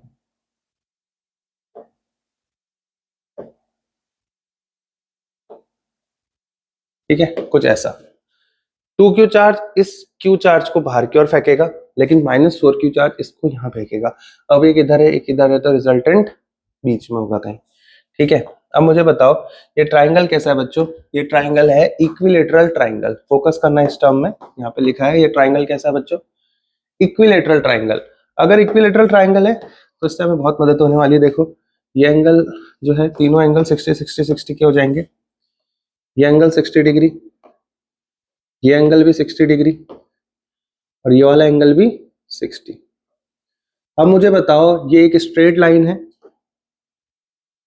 ध्यान से सुनना हाँ मेरी बात को। ये एक स्ट्रेट लाइन है, तो इस स्ट्रेट लाइन पे टोटल एंगल कितना बनेगा? 180, जिसमें से इतना एंगल तो कितना हो गया आपका? 60। तो बचा हुआ एंगल कितना हो जाएगा? ये बचा हुआ एंगल कितना हो जाएगा? 120। समझ में आई बात? ये बचा हुआ एंगल जो चमक रहा है ये 120 होगा। क्यों? क्योंकि स्ट्रेट लाइन में पूरा एंगल 180 होता है, जिसमें से बचा हुआ 60 है, और ये पूरी स्ट्रेट लाइन है। तो ये जो इतना एंगल रह गया है ये वाला, ये कितना होगा बेटा? 120। समझ में आ गया? तो दो वेक्टर के बीच का एंगल कितना बन रहा है?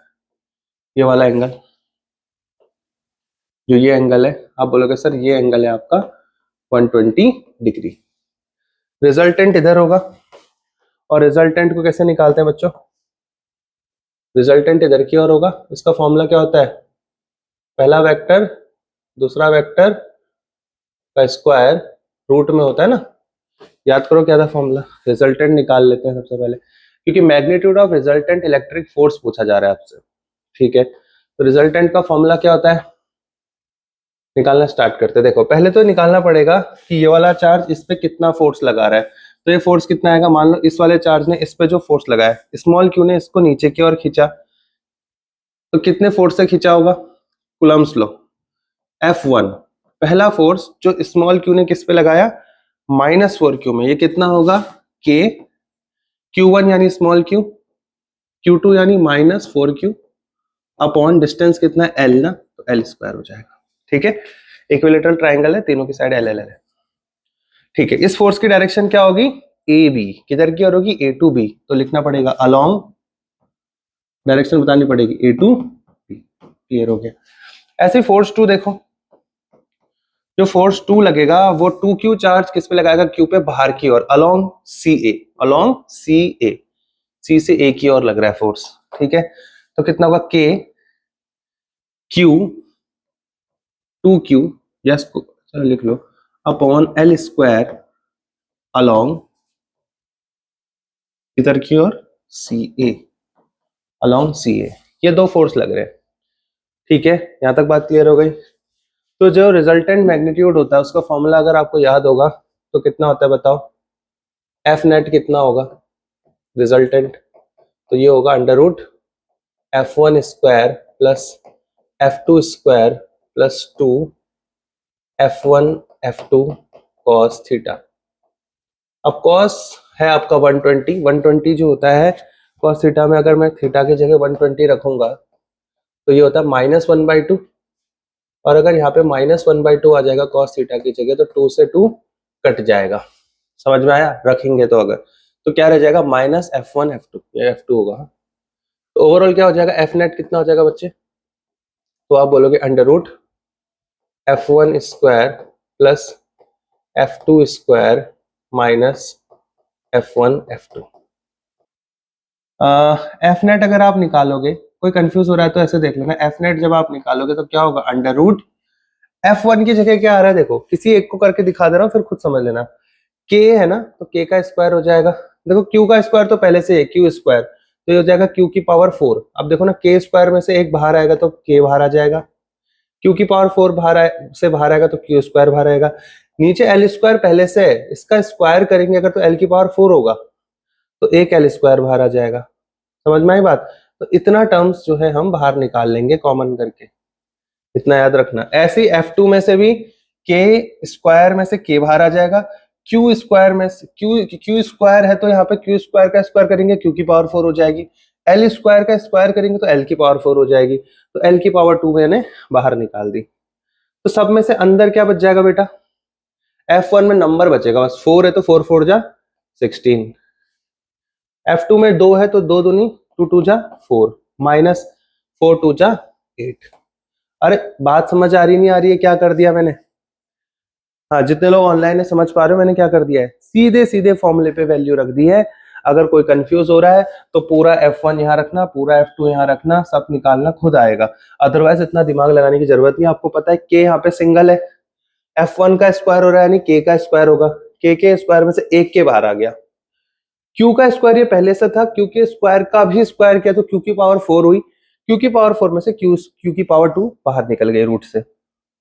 ऐसे इसको करेंगे तो एफ नेट कितना आ जाएगा, तो अगर आप बोलेंगे सर एफ नेट, तो we will get F net equals to K Q square, expression बनाना था, फॉर्मूला बनाना तो बस बन गया, रूट 8 में से 4 गया तो 4 बचेगा, और 16 में से 4 गया तो 12 बचेगा। ठीक है, 12 का लिखते हैं 4 इंटू 3, तो 2√3। तो एफ नेट को डायरेक्टली क्या लिख सकता हूं मैं, 2√3, ठीक है ना, इंटू 2√3, यही आंसर होगा, 2√3 के Q square upon L square. ठीक है, 2√3 के Q square upon L square, यही आपका आंसर रहने वाला है एफ नेट का। के को चाहो तो 1/4πε0 लिख भी सकते हो, या ऐसे छोड़ दो, क्या फर्क पड़ता है।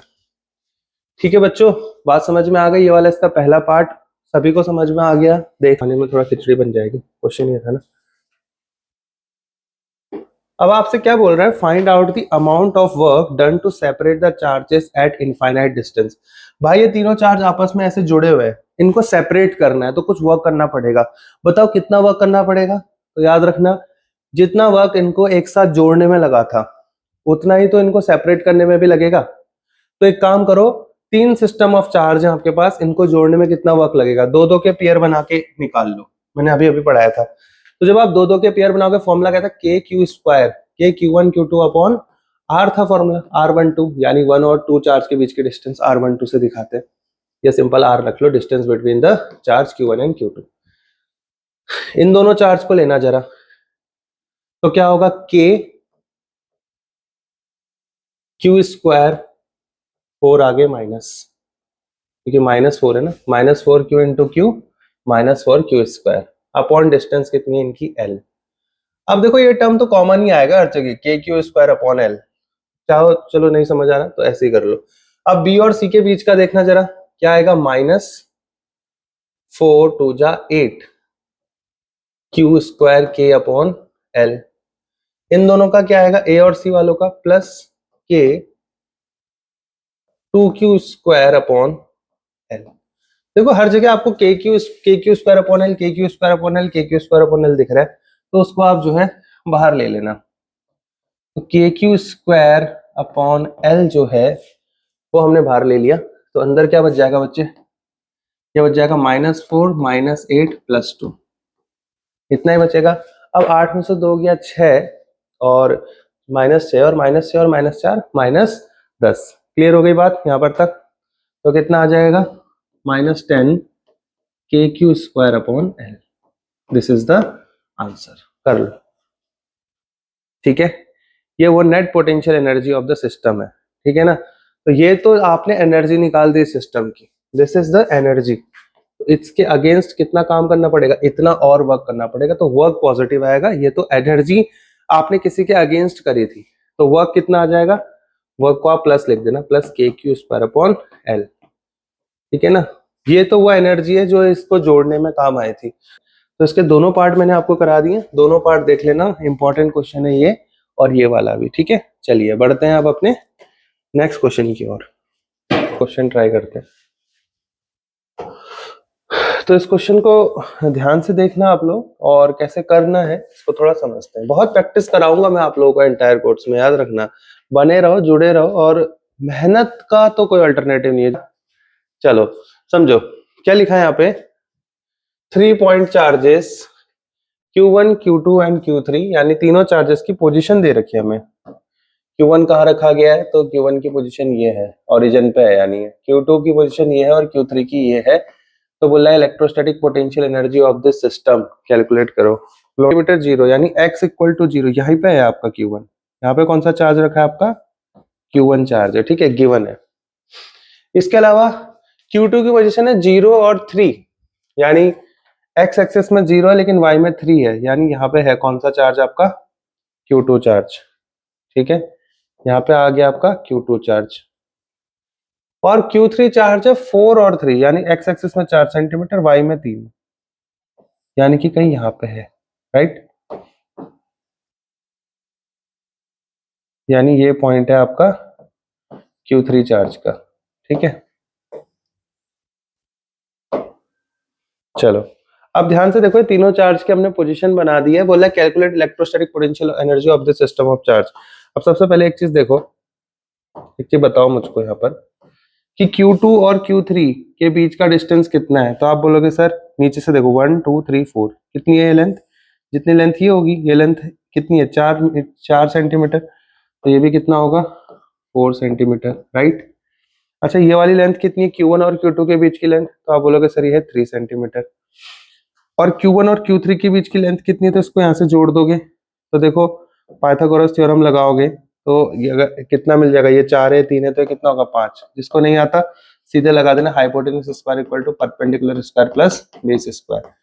तो 3 का स्क्वायर, 4 का स्क्वायर, 9 प्लस 16 कितना होता है 25, और 25 किसका होता है 5 का, ठीक है। देखो अगर ये 3 है तो ये भी 3 होता, और ये 4 है तो ये भी 4 होता। ये 3 है 4 है, ये 90 है, तो सामने वाला कितना होगा 5। ये बेसिक सा मैथ यहाँ पे लगना है। अब ये बन गया सिस्टम, इसके लिए निकाल दो पोटेंशियल एनर्जी। अब तो कुछ भी नहीं करना। फॉर्मूला क्या होता है पोटेंशियल एनर्जी का, k Q1 Q2 upon R12, k Q2 Q3 upon R23, k Q1 Q3 upon R13। ऐसे निकालते हैं तीनों सिस्टम में। देखो एक चीज आपको पता है बेटा, जिसका नेट स्लो चल रहा है एक बार रिफ्रेश कर लो, यहाँ से कोई प्रॉब्लम नहीं आ रही, यहाँ से सब ठीक है, ठीक है ना। चलो अब चुपचाप से करना शुरू करो। देखो के तो तीनों केस में कॉमन आएगा, मैंने बाहर ले लिया। अभी तक मैंने इतने क्वेश्चन प्रैक्टिस करा लिए, उम्मीद है कि अब तो तुम खुद करने लायक हो चुके होगे। के क्यों लिया मैंने बाहर। अब Q1 मान लो 1 और 2 के बीच का निकालना, तो 1 कितना है -15, 2 कितना है 10, तो कितना आ जाएगा -150। फटाफट शॉर्ट में करेंगे। डिवाइडेड बाय डिस्टेंस कितनी है इनके बीच की, 3। अभी मैं सेंटीमीटर में रख रहा हूँ और माइक्रो कूलम को भी माइक्रो में रख रहा हूँ। लास्ट में माइक्रो को कूलम में बदल लेंगे 10 की पावर -6 करके, और सेंटीमीटर को मीटर में, अंत में इसको बदल लेंगे, कोई प्रॉब्लम नहीं है। अब Q2 Q3 देखो, Q2 कितना है आपका 10 और Q3 है 16, और दोनों क्या है पॉजिटिव चार्ज, तो कितना आएगा +160 अपॉन R। डिस्टेंस कितनी है इनकी 4, कोई दिक्कत नहीं है। नीचे देखो आप 5 सेंटीमीटर डिस्टेंस है Q1 और Q3 के बीच में। Q1 -15 है, Q3 कितना है आपका 16, तो 15 और 16 इंटू करना पड़ेगा, 6 5 30,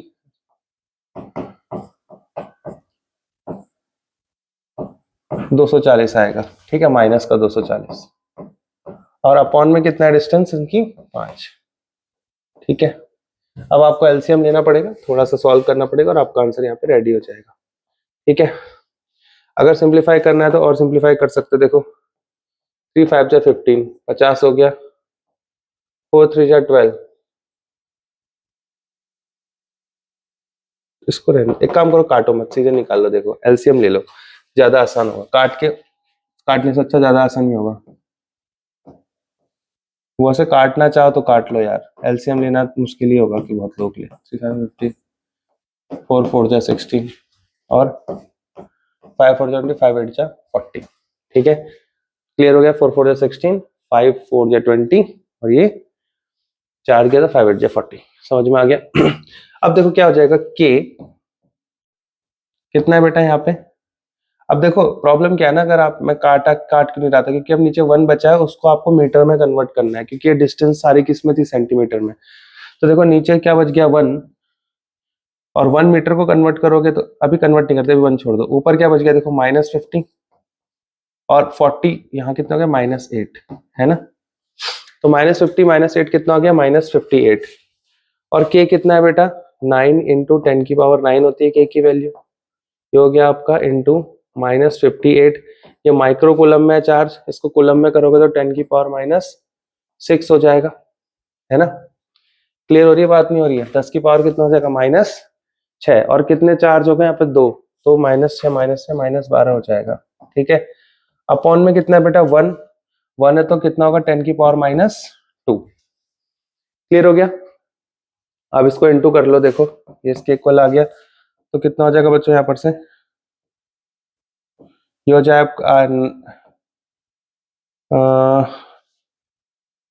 9 8 जा 72, 9 5 जा 45, 46 47 48 49 52, 522 इंटू 10 की पावर 9 प्लस 2 -12, यही होगा, यही होगा ना।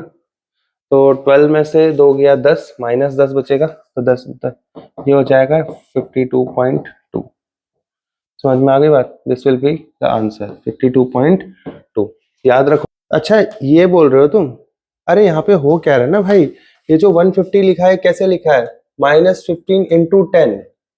तो -15 को अगर कुलम में बदलोगे तो -15 इंटू 10 की पावर -6, और Q1 Q2 था, तो Q1 Q2 करेंगे तो Q2 कितना है आपका 10, तो ये भी क्या हो जाएगा 10 की पावर -6, इसलिए कॉमन कितना आ रहा है 10 की पावर -12, इसलिए यहाँ लिखा है बेटा।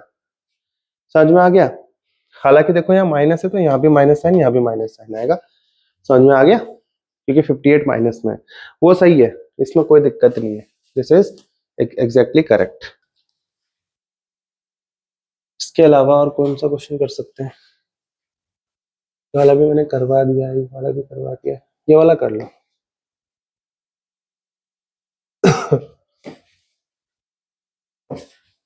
ठीक है। देखो 2 पॉइंट चार्जेस, Q1 दे रखा है 10 इंटू 10 की पावर -8, ये दो चार्जेस दे रखे हैं, इनके बीच की डिस्टेंस 60 सेंटीमीटर है। Find the distance from the first charge Q1, would the electric potential be 0। ऐसे केस में क्या करते हैं हम, ये दो चार्ज की डिस्टेंस पहले कंसिडर कर लेते हैं, कुछ होगी। ठीक है, अब बोला है 2 पॉइंट चार्ज है, पहला चार्ज है Q1 है आपका यहाँ पे चार्ज, इसका वैल्यू दे रखा है आपको 10 इंटू 10 की पावर -8। अगला है Q2, कितना है ये -2 इंटू 10 की पावर -8। इनके बीच की डिस्टेंस 60 सेंटीमीटर है, मीटर में करेंगे तो 0.6 मीटर हो जाएगा। ठीक है, मीटर में कन्वर्ट कर लिया। कहां से देखना है डिस्टेंस को, from the first charge Q1। तो पहले चार्ज Q1 से मान लो कोई डिस्टेंस x है जहां पे पोटेंशियल 0 आ रहा है, तो मान लो फर्स्ट चार्ज Q1 से कोई डिस्टेंस यहां से यहां तक की कितनी है x, जहां पे पोटेंशियल कितना आ रहा है 0। तो टोटल 0.6 मीटर है, ये x है, तो बचा हुआ कितना हो जाएगा 0.6 माइनस x। कोई प्रॉब्लम, यहाँ तक की डिस्टेंस हो जाएगी 0.6 माइनस x। इन दोनों को जोड़ दो और आंसर कितना आना चाहिए, 0 के बराबर आना चाहिए, क्योंकि दोनों का पोटेंशियल मिलके नेट पोटेंशियल कितना होना चाहिए 0, क्योंकि आपको बोल रखा है क्वेश्चन में वुड द इलेक्ट्रिक पोटेंशियल भी 0, यानी इन दोनों का जो इस पॉइंट पे पोटेंशियल होगा 0 होना चाहिए। तो कर दो, डायग्राम थोड़ा इधर कर देते, सिंपल है क्वेश्चन, तो इसमें तो मुझे नहीं लग रहा किसी को कोई दिक्कत आनी चाहिए। तो Q1 यहाँ पे कितना पोटेंशियल बनाएगा इस पॉइंट पे, इस पॉइंट पे Q1 कितना पोटेंशियल बनाएगा, ये वाला पॉइंट। तो इस पॉइंट पे Q1 के Q1 अपॉन R1, अब खुद ही बता दो, डिस्टेंस तो x है, तो पोटेंशियल कितना हो जाएगा K पोटेंशियल होगा के, Q1 कितना है बच्चे आपका? अच्छा के देखो दोनों जगह आएगा तो कॉमन ही ले लो, अब इतना पता होना चाहिए। Q1 कितना है आपका? 10 इंटू 10⁻⁸ अपॉन डिस्टेंस कितना आपका? x। ठीक है, प्लस करोगे, लेकिन Q2 माइनस में है तो प्लस माइनस माइनस ही हो जाना है। कितना है? 2 इंटू 10⁻⁸ अपॉन 0.6, इतना होगा। ये किसके इक्वल हो जाएगा बेटा? 0 के। ठीक है, देखो 10⁻⁻8, 10⁻⁸ भी बाहर कॉमन ली जा सकती है। इसको भी हटा दो और इसको भी हटा दो। ठीक है, ये देखो कितना सिंपल बन गया। और यहाँ ले लो 10⁻⁸ कॉमन दोनों जगह से। अब क्या होगा देखो, यहाँ पे ऊपर रहेगा 10-2, क्रॉस मल्टीप्लाई, एलसीएम ले लेंगे। एलसीएम लेने के बाद क्या होगा? k into 10⁻⁸। एलसीएम लोगे तो नीचे क्या होगा? x, 0.6 minus x, x cut गया, 10.6 माइनस एक्स, इससे कट गया तो -2x। ठीक है, अगली लाइन में लिख लेते हैं। तो अगले लाइन में क्या होगा? k को भी लिख लेते हैं, 9 इंटू 10⁹। अब देखो 9 इंटू 10⁹, पीछे -8 है तो कितना हो जाएगा? 90 रह जाएगा। ठीक है, ये हो जाएगा 10 इंटू 0.6, ये हो जाएगा 6 minus 10x minus 2x minus 12x। ठीक है, इक्वल्स टू, ये भी 0 था। देखो ये इक्वल टू, एक बार रुकना, हाँ देखो ये पूरा टर्म इक्वल टू 0 था ना, तो जो नीचे वाला टर्म है इसको यहाँ भेजेंगे तो वो ऑटोमेटिकली 0 हो जाएगा।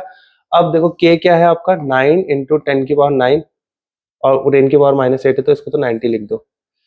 और यहाँ कितना हो जाएगा? 6 माइनस 12x इक्वल्स टू 0। बात समझ में आ गई ना? 6 minus 10x minus 2x that is -12x। Clear हो गया? यहाँ तक किसी को कोई दिक्कत? अब देखो 90 यहाँ जाएगा तो वो भी 0 हो जाएगा, तो 6 किसके बराबर हो जाएगा? 12x। तो x कितना हो जाएगा? 6/12। तो यहाँ से x कितना आ जाएगा? 0.5। क्लियर हो गया? The correct answer will be 0.5। तो एट व्हाट डिस्टेंस, आपसे डिस्टेंस पूछी थी, जहां पर से फर्स्ट चार्ज कितना दूरी पे होगा, जहां पे पोटेंशियल 0 होगा, तो that point will be 0.5 distance. ठीक है, इन मीटर ले लो कि हमने मीटर में कन्वर्ट किया। आगे बोल रहा है also calculate the electrostatic potential energy of the system. इस सिस्टम की इलेक्ट्रोस्टैटिक पोटेंशियल एनर्जी की बात कर रहा है, कितना होगी? तो एनर्जी का फॉर्मूला क्या है लाडलो? बताओ, electrostatic potential energy, what is the formula of electrostatic potential energy? k q1 q2 upon r12। दो सिस्टम ऑफ चार्ज है, सीधे फॉर्मूला चिपकाना है, कुछ भी नहीं है सेकंड पार्ट। ठीक है, खुद करोगे। अब इसको क्या होगा? k 9 इंटू 10⁹, q1 कितना है बेटा? 10 इंटू 10⁸ -8, और Q2 कितना है बेटा आपका? -2 इंटू 10⁻⁸ अपॉन डिस्टेंस कितना है दोनों के बीच का? 0.6।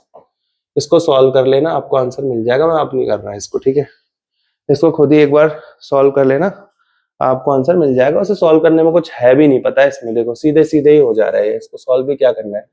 9 2 जा 18 और नीचे 0.6 है, तो ये -18 हो गया। इस पॉइंट को हटा दो, इस पॉइंट को हटाओगे तो क्या हो जाएगा? ऊपर भेजना पड़ेगा 0। तो सीधे सीधे देख लो ना, 6 3 जा 18 हो रहा है, सीधे सीधे मैं निकाल दे रहा हूँ। नीचे आ गया 6 टोटल 6 3 18, 8 8 16, 9 में से 16 गया, 10 11 12 13 14 15 16, तो बच जाएगा 10 की पावर 6। तो ये बचेगा आपका -3 इंटू 10 की पावर -6। क्लियर हो गया? इतना एनर्जी यहाँ पे चाहे होगी। क्लियर हो गया ना? बात सबको समझ में आ गई? किसी को कोई डाउट, किसी को कोई दिक्कत? This will be the electrostatic potential energy. इसको सॉल्व नहीं करना आ रहा, आराम से करना, यही आएगा। ठीक है, ये हो गया इलेक्ट्रोस्टैटिक पोटेंशियल एनर्जी। मुझे उम्मीद है कि आपको ये क्वेश्चन भी आ गया होगा। ठीक है।